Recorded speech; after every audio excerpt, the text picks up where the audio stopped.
تلگرام کانال باز یک پایگاه خبری نزدیک به مقامات قدرتی روسیه روز 25 اکتبر سال 2023 خبر داد که ضد نظیف خان بابایف، یک جوان 30 ساله از تاجیکستان که شهروندی روسیه را به دست آورده است و خود را در کمیساریات حربی محلی زیستش در غرب شهر مسکو ثبت نام نکرده است، می توانند پرونده جنایتی بکشایند. بعضا می نویسد که به ضد یک شهروند روسیه می توانند با ماده سرکشی از خدمت حربی پرونده کشایند. او شناسنامه روسی گرفته است ولی خود را در کمیساریات حربی ثبت نکرده است. بنا به اطلاع بعضا، نظیف خان بابایف را که 30 سال داشته زاده تاجیکستان است، در یک بنا در کوچه بالشایا اچاکوفسکایا پیدا کردند. مفتشان میگویند که بابایف سال 2020 شهروند روسیه شد ولی به کمیساریات حربی محلی ثبت نامش یگان بار نرفته است. اکنون به ضد او میتوانند با اتهام سرکشی از خدمت حربی پرونده کشایند. جزای حد اکثر طبق قسم یکم این ماده تا 2 سال زندان است. خود نظیف خان بابایف و یا ادوکات و نزدیکانش برای شرح مستقیم قضیه دسترس نیستند.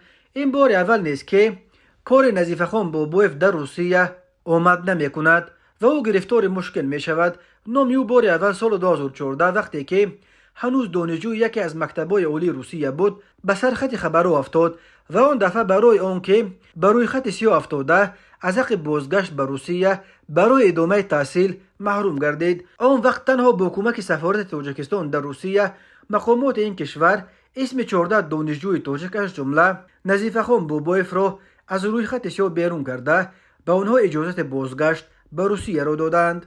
در وقتهای آخر مقامات روسیه نظارت را در مسئله حتما در کمیساریات‌های حربی خود را ثبت نام کردن مهاجرانی که شهروند این کشور شدند شدید کردند.